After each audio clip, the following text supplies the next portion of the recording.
Ditto. Ditto. Oh, good, good. Thank you. I'm Michael Poindexter from Sacramento City College from the Los Rios Community College District, one of the largest community college districts in the state of California. And I can actually say ditto to everything that everyone has said. One of the things that you will find, no matter which community college you go to throughout the state of California, you'll find that we have started to share everything that we're doing and all of the different projects and activities that we have been put in place. So you'll hear similar types of projects, activities, different types of things going on. So we're actually in sync, singing from the same hymnal. What we have begun to do is to rethink and to reimagine and to re-engineer everything about the community college and at Sacramento City College. This is an extended frontier that we have endeavored to travel through. And when I talk about this frontier that we're moving through, we're looking at how can we do things differently than we've ever done before. Reimagining, re-engineering, redesigning everything that we possibly can do. We have a commitment, and you'll hear that commitment being shared over and over again about caring, engagement, making sure that we're connected with the students. Every project that you've heard us talk about at this point has been about connecting, engaging, and making sure that we're involved and we're working with the students. We've been scaffolding every type of activity that we have in place at the institution to make it more affordable, to make it more interesting, to make it a avenue that students can travel down. We've been intrusive in everything that we do. We now know that we have to do things with intent and be intrusive with all of the students and our faculty and staff that are involved. One of the ways that we've been intrusive is we've been listening to the voices of the students. And when we start to listen to the voices of the students, they talk with us about making things mandatory for them. They don't want to do optional. If we provide options, they opt out. This is the information that they have shared with us, and we're now starting to follow that. You who participated in class, those types of activities, the conversations have now trickled down into our colleges, and we are developing projects, developing activities that relate to those voices that have been heard and also to the class conversations that have been happening. One of the major things that you'll find at Sacramento City College and in the Los Rios District and at all of the community colleges in the state is the staff development. We have needed staff development in these areas. We've not been able to go to other states, to different conferences throughout the United States to learn what other colleges are doing, the new and innovative and creative types of things that are happening. We are now sending our folks out there. They are bringing that information back to us, and we are putting wonderful things in place at our institution. Everyone wants to be involved on our college campuses. I can tell you a story where I was asked to come to the Faculty Senate meeting one day to make sure that we were including all faculty in the process. I had to guarantee them, and I actually had to demonstrate how faculty were being involved. Google Docs is real interesting, and it does help support and share how you're actually including everyone, which is a new technology that we hadn't used before. But now we actually can validate how everyone is involved by just going to Google Docs.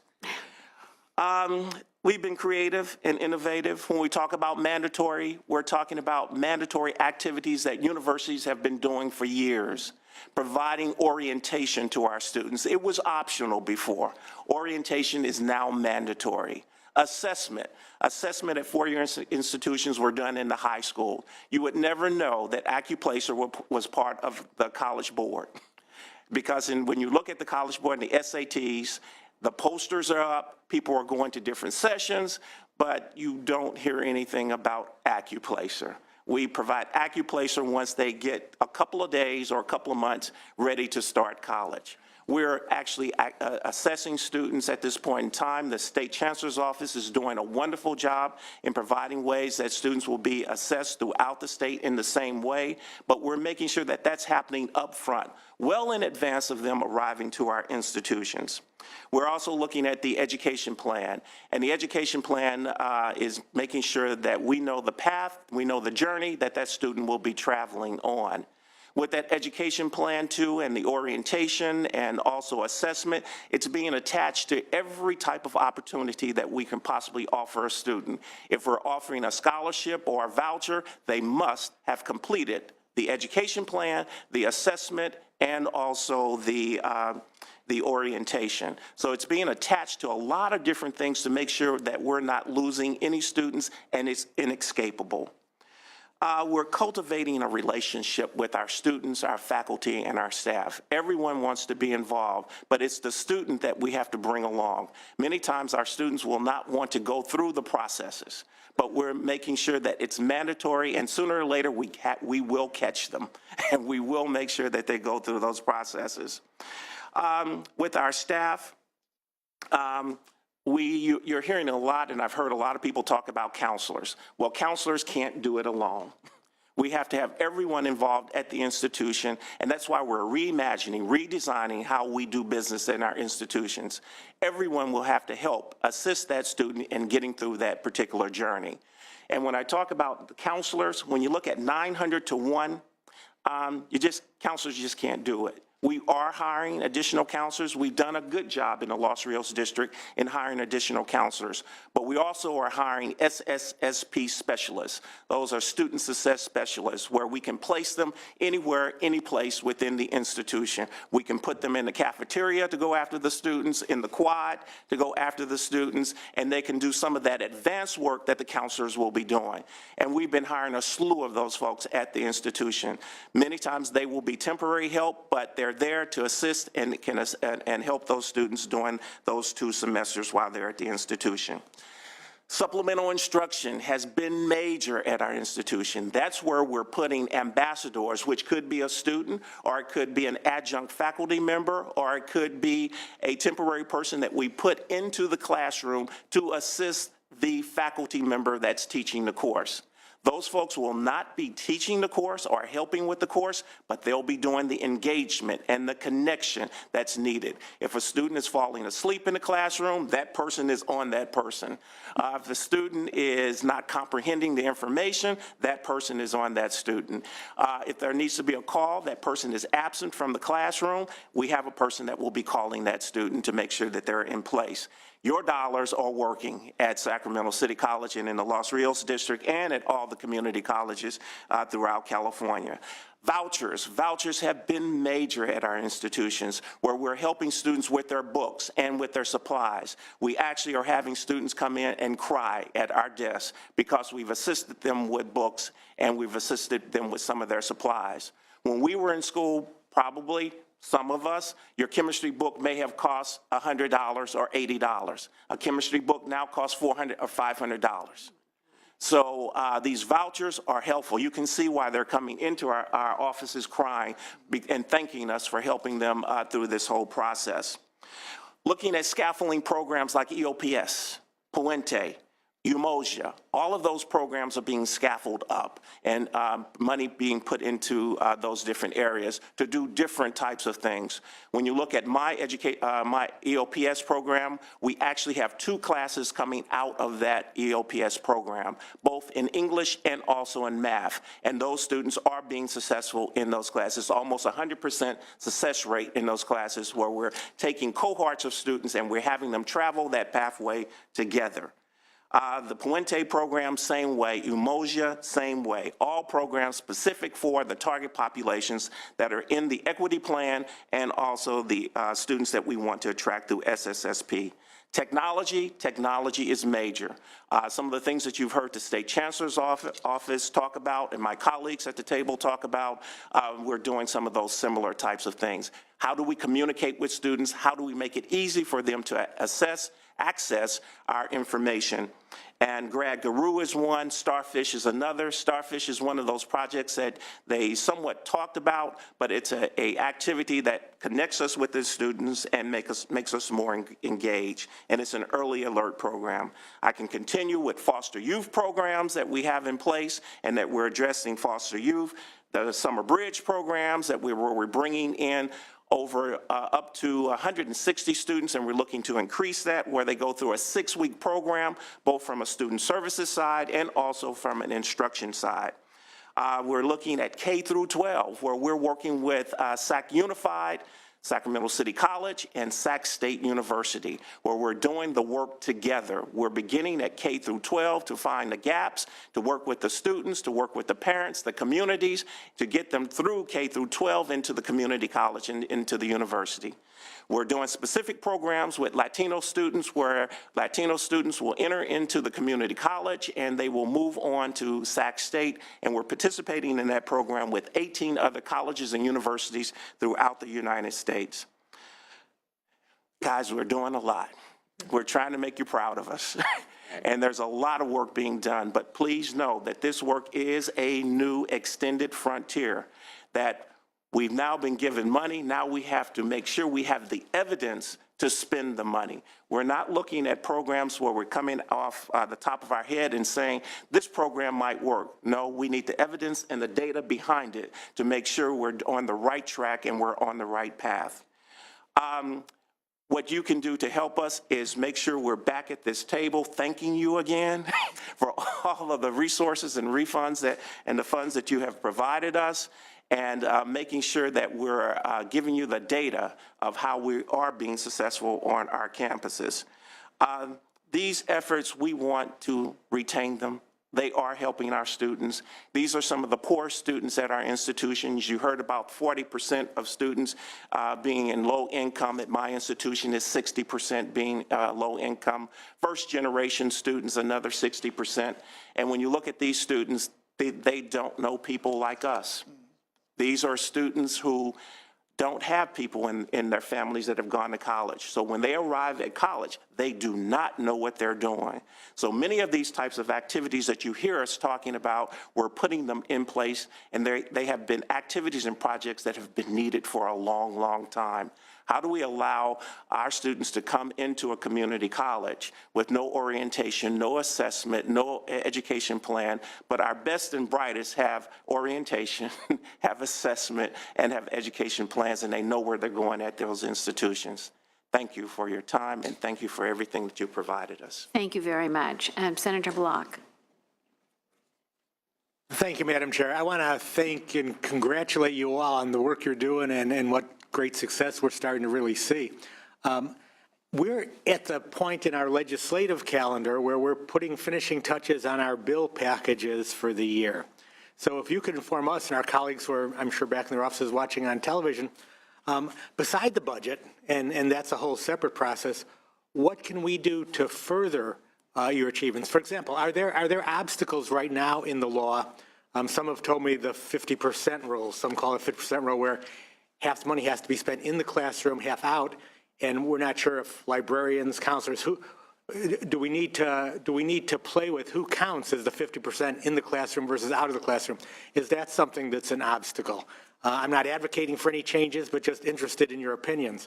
Are there other things that we can do either to remove obstacles or to present new opportunities for you? And would just be interested in anyone's reaction to that.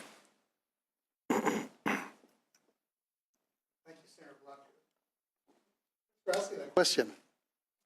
We're always interested in facilitating the process, and I would say enabling legislation that allows us to reach the hardest to serve. So support for former incarcerated, support for homeless, those who are literally on the margins of society and are looking to reintegrate in a way that is helpful, productive, would be very helpful. We have scores of those populations throughout our state, but they're particularly centered in the urban areas.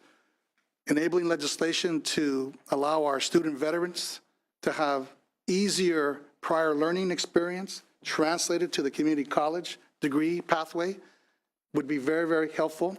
We have close to 5,000 veterans in our district, and the San Diego district and others has scores, just many. So around those populations that we know need the most help, the continued investments around basic skills, English language learners, support for undocumented students, all those are important aspects of legislation where you all can play a vital role. Thank you. Thank you. Well, no other questions. Thank you very much for the report. Appreciate your work, and keep on doing it, right? Right. Thank you. Our last panel is really important. You've heard the local perspective. So are they speaking the truth? Could we have Dahlia Salem, President, Student Senate for the California Community Colleges, Victor Costa, Vice President of External Affairs, Student Senate for California Community Colleges, and John Fraser, Regional 8 President, Student Senate for California Community Colleges. Welcome.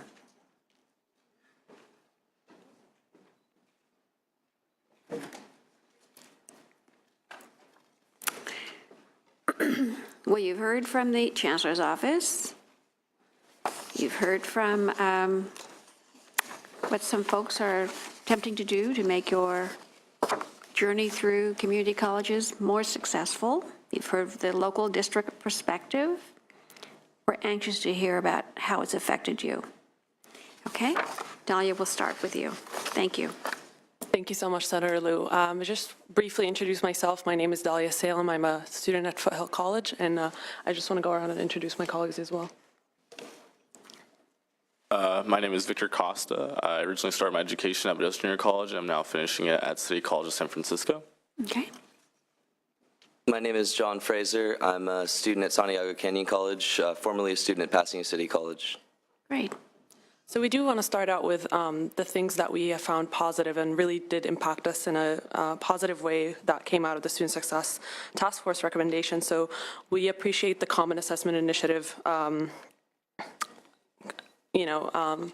Common Assessment Initiative and how it's trying to bring uniformity to how many assessments we're taking, as well as the educational planning and the matriculation effort and the effort to mandate orientation and whatnot. We also appreciate the automation of a lot of the aspects of counseling so that the margin of error is lower. And we appreciate the state's continuing investment in our system, as well as the administrative guidance on behalf of the IEPI initiative that it's giving to districts, trying to guide them as much as possible while also not increasing the cost of that guidance. So these are all the things that we find really helpful. Of course, support programs like EOPS and DSPS, all these support programs have really helped us in our journey as students within our system. But we're also here to talk about the things that we think we should take a deeper look at. And I do want to start out with thanking Senator Pan for really hitting the head on the nail and asking the right questions. So I'll first talk about counseling. I'll share a personal story. So when I started out as a student, I'm a computer science major, and there are there are two main languages that you learn as a computer science major, either Java or C++, and I was informed by a counselor that I can take one of these series and it would apply to any of the schools that I wish to transfer to. However, later on, when I actually went through the transfer process, I did find out that these classes don't match what I need to take, and that I need to spend another year visiting another series, learning the other language series. Now, access to certified counselors is a statewide issue, truly, if not one of the biggest issues that we face. Despite the fact that the Chancellor's Office has made it really clear that the equity funding can go towards hiring counselors and hiring faculty or part-time faculty, there seems to be a hesitation within the districts because they fear the long-term financial burden that this would bring upon them. And that hesitation can really cause the students, can really be a barrier to students. And I guess the question as a system is, how can we as a system and as the legislator, ensure that the districts are spending that money towards hiring more counselors, which is one of the biggest issues in my personal experience, as well as hearing from other students. So that's in regards to counseling, as well as the fact that we here have a scorecard that outlines the rates of transfer, the rates of degrees and completion, which are really great metrics for our system. But we do hope to see another scorecard that outlines also the counselor to student ratio, the part-time faculty office hours to student ratio, really holding ourselves accountable to our progress in student support programs, not just metrics regarding how many students are getting out of our system. Besides I know that we've taken up a lot of your time, but as I said, positives and counseling as well as the scorecard. And the last thing is the BOC fee waiver changes that are happening in this fall. As you all know, Student Success Act 2012 did authorize the Board of Governors to change the BOC fee waiver requirements so that academic standard progress are placed. Our students are very cautious in supporting such academic standard requirements because they have a belief that this would impede student success or impede or put up barriers for students who fall short of these requirements. We do, as a student senate, we do have a concern of a lack of a statewide appeals process or a lack of state-sponsored guidelines, or even a lack of clarity as to what each district's early warning system is for helping these vulnerable students either regain their eligibility or help them not lose it. So that was a concern as well. I guess what we're really trying to say here is that just as we are putting a lot of emphasis and haste into making these policies happen or changing statute and regulation for them to be reflected and mandated, we really also want to emphasize and put haste into making the support programs work. And it's a much different journey than changing the law than to actually implement these support programs, and we do recognize that. But we hope to see those two things being, happening simultaneously or increasing at the same rate, so that if there are barriers, unintended barriers that are coming out of these regulations and policies, we can confront them by having our student support programs, making sure that these students are not affected by them. I'll turn it over to